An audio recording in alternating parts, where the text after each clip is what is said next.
सूचना प्रविधिको व्यापक विकाससँगै मानिसको दैनिक क्रियाकलापमा धेरै परिवर्तनहरू आएका छन्। आजकल कुनै पनि कुरा खोजी गर्न होस् वा कुनै वस्तु वा सेवाको बारेमा जानकारी लिनका साथै खरिद बिक्री गर्न होस्, मानिसहरूले इन्टरनेटको सहारा लिने गरेका छन्। भनिन्छ इन्टरनेटबाट यसरी जानकारी लिँदा खर्च कम हुनुका साथै समय कम खर्च हुने गर्दछ। यसरी विद्युतीय माध्यमबाट व्यापारिक गतिविधि गर्ने प्रक्रियालाई ई कमर्स भनिन्छ। इलेक्ट्रोनिक कमर्स वा ई कमर्स भनेको ठूलो मात्रामा व्यापारिक क्रियाकलापलाई विद्युतीय माध्यमबाट गर्नु हो, जसमा प्रयोगकर्ता व्यापारिक केन्द्रमा उपस्थित हुनुको सट्टा अनलाइनबाट आफ्नो सेवा लिने गर्दछन्। सोझो अर्थमा भन्नुपर्दा कुनै पनि वस्तु वा सेवा इन्टरनेट वा कुनै पनि विद्युतीय उपकरणको माध्यमबाट खरिद बिक्री गर्ने प्रक्रियालाई ई कमर्स भनिन्छ।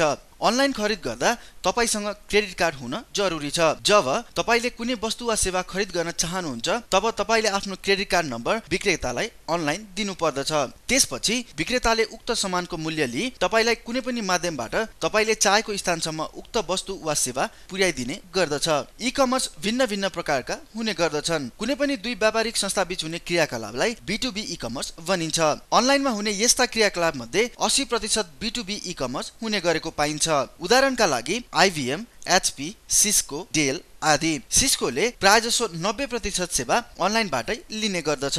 ग्राहक र व्यापारिक संस्था बीच हुने व्यापारिक गतिविधि B2C ई कमर्स हुन्, जसमा कुनै सेवाग्राहीले व्यापारिक संस्थाबाट विद्युतीय माध्यमको प्रयोग गरी सेवा लिने गर्दछन्। उदाहरणको लागि Amazon.com, eBay.com, Muncha.com, Thomel.com आदि। सरकारी संस्था वा कार्यालय र व्यापारिक संस्था बीच हुने व्यापारिक क्रियाकलाप B2G अन्तर्गत पर्दछ, जसमा व्यापारिक संस्थाले सरकारी संस्थाबाट विद्युतीय माध्यमको प्रयोग गरी सेवा लिने गर्दछन्। उदाहरणको लागि ई गभर्नेन्स वा विद्युतीय सुशासन, जहाँबाट व्यापारिक संस्थाले आफूलाई चाहिने सेवा अनलाइनबाट सरकारी संस्थाबाट सजिलै प्राप्त गर्न सक्दछन्। अर्को प्रकारको ई कमर्स हो C2C ई कमर्स। कुनै पनि दुई ग्राहक वा सेवाग्राही बीच हुने व्यापारिक क्रियाकलापलाई C2C ई कमर्स भनिन्छ।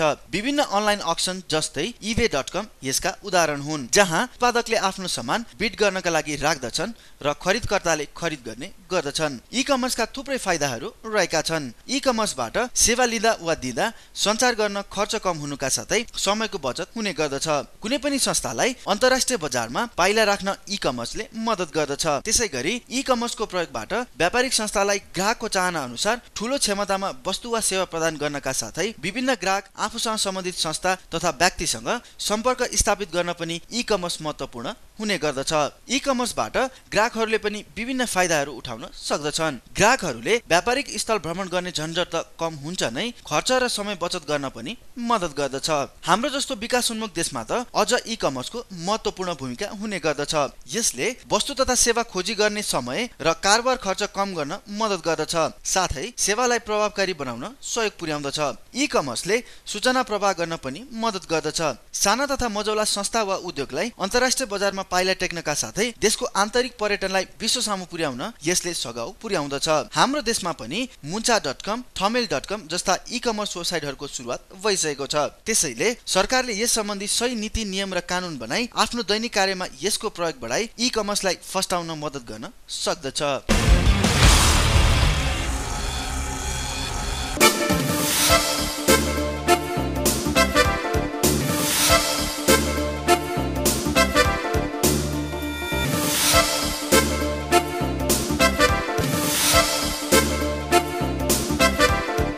Join Kantipur City College, Putali Sadak, Kathmandu. Admission open in BE Civil, BE Computer, BE Electronic and Communication, BIT, BCA, BBA. Become a winner for life.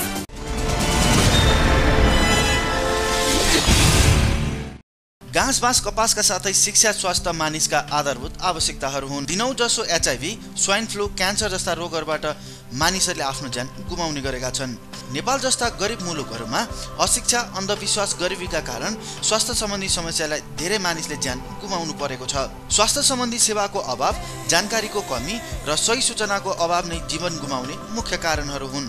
हाम्रो जस्तो देशमा त विभिन्न सामाजिक, भौगोलिक र सांस्कृतिक विविधताले पनि स्वास्थ्य सेवालाई नकारात्मक प्रभाव पारेको छ। तर पछिल्लो समयमा प्रविधिमा आएको विकासले अब स्वास्थ्य क्षेत्रमा पनि सकारात्मक प्रभावको अपेक्षा गर्न सकिन्छ। स्वास्थ्य सम्बन्धी सेवा तथा जानकारी प्रदान गर्न सूचना प्रविधिको प्रयोग गर्न सकिन्छ, जसलाई ई-हेल्थ भनिन्छ। ई-हेल्थ भनेको स्वास्थ्य सम्बन्धी विविध सेवा तथा जानकारी सूचना प्रविधिको माध्यमबाट प्रदान गर्ने भन्ने बुझिन्छ। हाम्रो जस्तो भौगोलिक विविधता भएको देश जहाँ यातायातको सेवा एकदमै कम छ त्यहाँ ई-हेल्थ एकदमै प्रभावकारी मानिन्छ। निकट पहाडी जिल्लामा यस्तै स्वास्थ्य सम्बन्धी विविध सेवा प्रदान गर्ने उद्देश्यले म्यागसेसे पुरस्कार विजेता महावीर पुनले ई-हेल्थको सेवा नेपालमा सञ्चालन गरिरहेका छन्। नेपालले पनि ई-हेल्थको सुरुवात गर्न सके धेरै फाइदाहरू हुन सक्नेछ, तर ई-हेल्थ लागू गर्दा अवसर र चुनौती दुवै छन्। ई-हेल्थ सेवामा स्वास्थ्यकर्मी र उपचार खोज्ने व्यक्ति वा बिमारी बीच सूचना प्रविधिको माध्यमहरू जस्तै कम्प्युटर, इन्टरनेट, दूरसञ्चार, भिडियो कन्फरेन्सिङको प्रयोगबाट सेवा प्रदान गरिन्छ, जसको लागि दुवै व्यक्ति भौगोलिक रूपमा टाढा हुने गर्दछन्। त्यसैले ई-हेल्थ हाम्रो लागि अवसर नै हुनेछ, किनकि हाम्रो देशमा यातायात सेवा न्यून भएको हुँदा बिरामीले स्वास्थ्य सेवा लिन टाढा टाढा पुग्न लगभग असम्भव नै छ। त्यसैले बिमारीले आफ्नै गाउँमा बसेर सेवा प्राप्त गर्न सक्दछन्। हाम्रो देशमा स्वास्थ्य सेवाको स्थिति एकदमै नाजुक छ।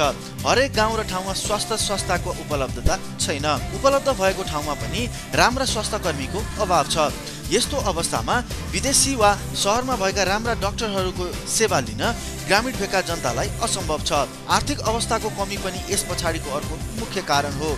यस्तो अवस्थामा ई-हेल्थ राम्रो माध्यम बन्न सक्दछ, किनकि ई-हेल्थको माध्यमबाट त्यस्ता बिरामीले गाउँमै बसी विदेशी वा शहरी राम्रा डाक्टरको सेवा प्राप्त गर्न सक्दछन्। कुनै पनि बिरामीलाई यदि विदेश जानु पर्यो भने थुप्रै झन्झटहरू बिहोर्नु पर्दछ।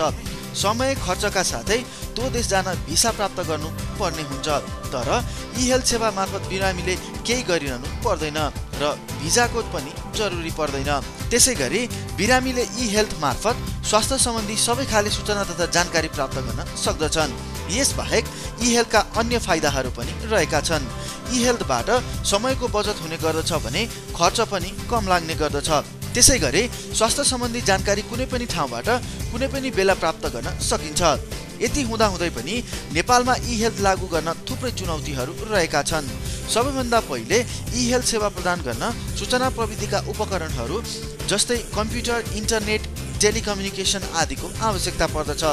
नेपाल टेलिकमको कार्तिकको एमआइएस रिपोर्ट अनुसार नेपालका कुल 3916 गाविस मध्ये 3400 गाविसमा मात्र टेलिफोन सेवा पुगेको छ। नेपालका सबै गाविसमा इन्टरनेटको पहुँच पुगेको छैन। टेलिफोन नपुगेको ठाउँमा ताररहित इन्टरनेट जस्तै वाइफाई र वाइम्याक्सको सहयोग लिन सकिन्छ, तर यी प्रविधि आफैमा सस्तो भने पक्कै छैन। इन्टरनेट उपलब्ध भए तापनि यसको कनेक्टिभिटी र ब्यान्डविड्थ अर्को चुनौती हुनेछ। त्यसै गरी ई-हेल्थ सेवा सुरुवात भए तापनि यसको निर्भरतामा प्रश्न उठ्न सक्छ। यस्ता प्रोजेक्टहरूलाई निरन्तरता दिनु चुनौती हुनेछ। त्यसै गरी अर्को मुख्य चुनौती भनेको विद्युत पनि हो। एकातिर बढ्दै गएको लोड सेडिङ यसको मुख्य बाधक हो, किनकि विद्युतीय सामग्री सञ्चालन गर्न विद्युत आवश्यक हुन्छ। यदि बिजुली सहज रूपमा प्रदान गरे पनि नेपालमा करिब 15% मानिसको मात्रै यसमा पहुँच छ। बिजुली नभएको ठाउँमा सोलर इनर्जीको प्रयोग गर्न सकिन्छ, तर यो आफैमा सहज छैन, किनकि यसमा खर्चको पनि भूमिका रहन्छ। यसै गरी यसको अर्को चुनौती भनेको मानव संसाधन र प्रशिक्षण पनि हो। ई-हेल्थ सञ्चालन गर्न प्रशिक्षण प्राप्त मानव संसाधनको आवश्यकता पर्दछ। स्वास्थ्य कर्मीलाई सूचना प्रविधिको जानकारी हुन नितान्त आवश्यक छ। विश्व स्वास्थ्य सङ्गठन WHO को सन् 2005 मा जेनेभामा भएको भेलाले पनि सम्पूर्ण देशहरूलाई ई-हेल्थ सम्बन्धी नीति नियम तर्जुमा गर्न भनिएको छ। मिलेनियम डेभलपमेन्ट गोल वा MDG मा पनि 8 मध्ये 3 बुँदामा स्वास्थ्य सम्बन्धी कार्य सम्पादन गर्न आह्वान गरिएको छ। त्यसैले बढ्दो प्रविधिको सहयोगले समयमाने MDG को उपलब्धि हासिल गर्न नेपाललाई ई-हेल्थ एक कसीको रूपमा लिन सकिन्छ। तपाईलाई थाहा छैन शिखर सुजको दशैं तिहार बहार पाडो किन्दा भैँसी उपहार। शिखर सु फेरि आए दशैं तिहार बहार पाडो किन्दा भैँसी उपहार। प्रत्येक शिखर सुको खरिदमा पाइने कुपन स्क्रैच गरी रु 50 देखि रु 1 लाख सम्म नगद तुरन्त प्राप्त गर्नुहोस्। साथै स्क्रैच कार्डको कुपन नम्बर मार्फत हरेक 15 दिनमा नेपाल टेलिभिजनबाट प्रत्यक्ष प्रसारण हुने लकी ड्र मार्फत जित्नुहोस् 50 डिस्कभर। जुत्ता पनि लायो, पैसा पनि पायो, पाडो किन्दाखेरि भैँसीसितै आयो। शिखर सु कमालको स्टाइल। ई डेमोक्रेसी अर्थात् विद्युतीय प्रजातन्त्र भन्नाले देशको राजनैतिक नीति नियम सूचना प्रविधिको सहायताले सञ्चालन गर्ने तथा कार्यान्वयन गर्ने भन्ने बुझिन्छ। यस्तो किसिमको राजनैतिक प्रक्रियामा स्थानीय समुदायमा राष्ट्रिय तथा अन्तर्राष्ट्रिय स्तरमा कार्यान्वयन गर्न सकिन्छ। यो प्रणाली अन्तर्गत मनोनित राजनैतिक नेतृत्वकर्ता, सञ्चार माध्यम, राजनैतिक सङ्गठन, सरकार तथा जनता अर्थात् भोटर्सहरू पर्दछन्। इन्टरनेट, मोबाइल कम्युनिकेसन तथा अन्य आधुनिक प्रविधिको प्रयोग गरी नेतृत्वकर्ताहरूको चयन गर्ने प्रक्रिया ई डेमोक्रेसी अन्तर्गत पर्दछ। ई डेमोक्रेसीमा नेतृत्वकर्ता तथा जनताहरू प्राविधिक पक्षमा साक्षरता हुनुपर्दछ। नेतृत्वकर्ताहरूले चुनाव प्रचार प्रसार लगायतका अन्य एक्टिभिटिजहरू समेत इन्टरनेट अर्थात् इन्ट्रानेटको माध्यमबाट गर्नुपर्ने हुन्छ। ई डेमोक्रेसीमा राजनैतिक संगठनहरूले मेलिङ लिस्ट, ब्लग्स, विकिज र च्याट रुमको प्रयोग गरी प्रचार प्रसार गर्ने गर्दछन्। यी डेमोक्रेसीको कार्यान्वयन गर्नका लागि जनताहरूमा निम्न कुराहरूको जानकारी हुनुपर्दछ। सूचना प्रविधिसँग सम्बन्धित उपकरण तथा सफ्टवेयरको ज्ञान तथा इन्टरनेट प्रयोग गर्ने तरिका, साथै सम्बन्धित वेबसाइटहरूमा सूचना आदान-प्रदान गर्ने क्षमता हुन नितान्त आवश्यक छ। विद्युतीय प्रजातन्त्रको प्रयोगबाट जनताहरूले पाउने सेवा तथा सुविधाहरू सजिलो र छिटो हुने गर्दछ। ई डेमोक्रेसी प्रणालीमा जनताहरूले कुनै पनि ठाउँबाट कुनै पनि सेवा तथा सुविधा कुनै पनि समयमा सजिलै प्राप्त गर्न सक्दछन्। ई डेमोक्रेसीको प्रयोगबाट राजनैतिक तथा प्रजातान्त्रिक प्रणालीमा सुधार हुनुका साथै राजनैतिक प्रणाली विश्वव्यापी रूपमा स्वीकार्य गर्न सकिन्छ। यो प्रणालीको प्रयोगबाट प्रत्यक्ष शारीरिक रूपमा जनताहरू उपस्थित नभइकन आफूले चाहेको नेतृत्वकर्तालाई भोट हाल्न पाउनेछन्, जसले गर्दा जनताहरूको सहभागिता बढ्ने देखिन्छ। हरेक राजनैतिक व्यक्तिहरूले आआफ्नो संगठनका विचारहरूलाई विभिन्न कम्युनिकेसन च्यानलको प्रयोग गरेर जनता समक्ष पुर्याउँदछन्, जसले गर्दा राजनैतिक संगठन र नागरिकहरूमा रहेको दूरी समेत कम हुने गर्दछ। विद्युतीय प्रजातन्त्रको माध्यमबाट राजनैतिक प्रणालीमा पारदर्शिता हुने गर्दछ। जनता आफै निर्णय प्रणालीमा सहभागिता हुने हुनाले निरीक्षण तथा नियन्त्रण गर्न समेत ई डेमोक्रेसीमा सजिलो हुने गर्दछ। भ्रष्टाचार तथा अनियमिततामा कमी आउनुका साथै कार्यदक्षतामा समेत वृद्धि हुने गर्दछ। नेपाल जस्तो राजनैतिक परिस्थिति असहज भएको राष्ट्रमा ई डेमोक्रेसीको प्रयोग गरे राजनैतिक परिस्थिति सुधार गर्न सकिने देखिन्छ।